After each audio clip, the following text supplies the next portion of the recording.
नमस्कार दोस्तों, स्वागत है आपका बेबाक बात में। आज का मुद्दा इतना महत्वपूर्ण है कि हर छात्र, हर शिक्षक और हर जागरूक नागरिक को इसे जानना चाहिए। यह सिर्फ वेटिंग कैंडिडेट्स का संघर्ष नहीं है, यह हमारे शिक्षा तंत्र और भविष्य की पीढ़ी के अधिकारों की बात है। 6 साल का इंतजार और अधूरी उम्मीदें। उच्च माध्यमिक यानी वर्ग 1 शिक्षक भर्ती 2023 की बात करें तो यह भर्ती 6 सालों के लंबे इंतजार के बाद आई। यह परीक्षा लाखों उम्मीदवारों के लिए उम्मीद का दीपक लेकर आई, लेकिन जब चयन प्रक्रिया सामने आई तो ये उम्मीदें निराशा में बदल गई। पहली बार पात्रता परीक्षा के साथ चयन परीक्षा का आयोजन किया गया, लेकिन इसके बावजूद पदों की संख्या इतनी कम रखी गई कि योग्य उम्मीदवारों के साथ अन्याय हो गया। क्या आपको पता है, भर्ती के अंतर्गत स्कूल शिक्षा विभाग ने सिर्फ 7,591 पद और जनजाति कार्य विभाग ने केवल 1,129 पद निकाले। कुल मिलाकर 8,720 पद घोषित हुए, जिनमें से मात्र 5,052 फैज पद थे। अब सोचिए, जब विभागों में हजारों पद रिक्त हैं तो सिर्फ इतने कम पद क्यों? दोस्तों, 2024 के राजपत्र के मुताबिक उच्च माध्यमिक शिक्षक के स्वीकृत पदों में भारी वृद्धि हुई। स्कूल शिक्षा विभाग में दिसंबर 2022 तक 34,789 पद थे, जो अब बढ़कर 48,223 हो गए, यानी 13,533 नए पद जोड़े गए। जनजाति कार्य विभाग में कुल 10,501 पद स्वीकृत है, लेकिन इन पदों के बावजूद भर्ती के रिक्त पद भरने का कोई ठोस प्रयास नहीं किया गया।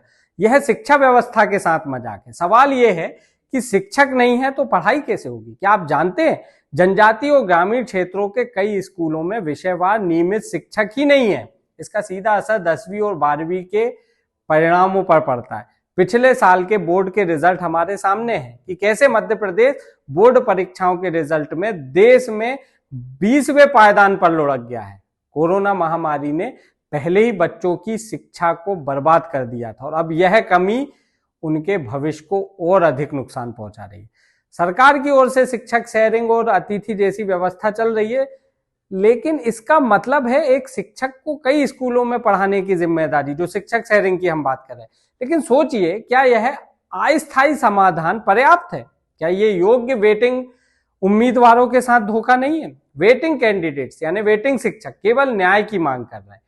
उनकी मेहनत, उनके संघर्ष और उनकी योग्यता को इस तरीके से तो कम से कम नहीं नकारा जा सकता। 20 फरवरी 2025 को रिजल्ट की वैधता समाप्त हो रही है। अगर इससे पहले द्वितीय काउंसलिंग नहीं हुई और प्रतिबद्धि नहीं की गई तो इनका भविष्य अधर में लटक सकता है, जिसके कारण प्रदेश भर के वेटिंग शिक्षक अब राज्यपाल, केंद्रीय मंत्री ज्योतिरादित्य सिंधिया, शिवराज सिंह चौहान, पूर्व मंत्री गोपाल भार्गव और पूर्व विधानसभा अध्यक्ष सीतासरण शर्मा जैसे नेताओं को ज्ञापन सौंप रहे।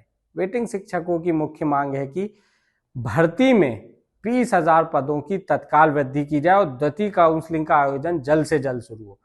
दोस्तों, ये मुद्दा देखा जाए तो केवल वेटिंग कैंडिडेट्स का नहीं है, उन लाखों बच्चों का भी है जिनका भविष्य सरकारी स्कूलों में गुणवत्तापूर्ण शिक्षा के बिना अंधकार में हो जाएगा। शिक्षा वह आधार है जो किसी भी समाज को शिक्षित और सशक्त बनाते। सरकार और विभागों तक इनकी आवाज पहुंचाए, इनके संघर्ष को समर्थन दे ताकि इन्हें न्याय मिल सके। अगर आप भी मानते हैं कि योग्यता के साथ अन्याय नहीं होना चाहिए तो इस वीडियो को ज्यादा से ज्यादा शेयर कर इनकी लड़ाई में इनका साथ दें और इनकी आवाज बने।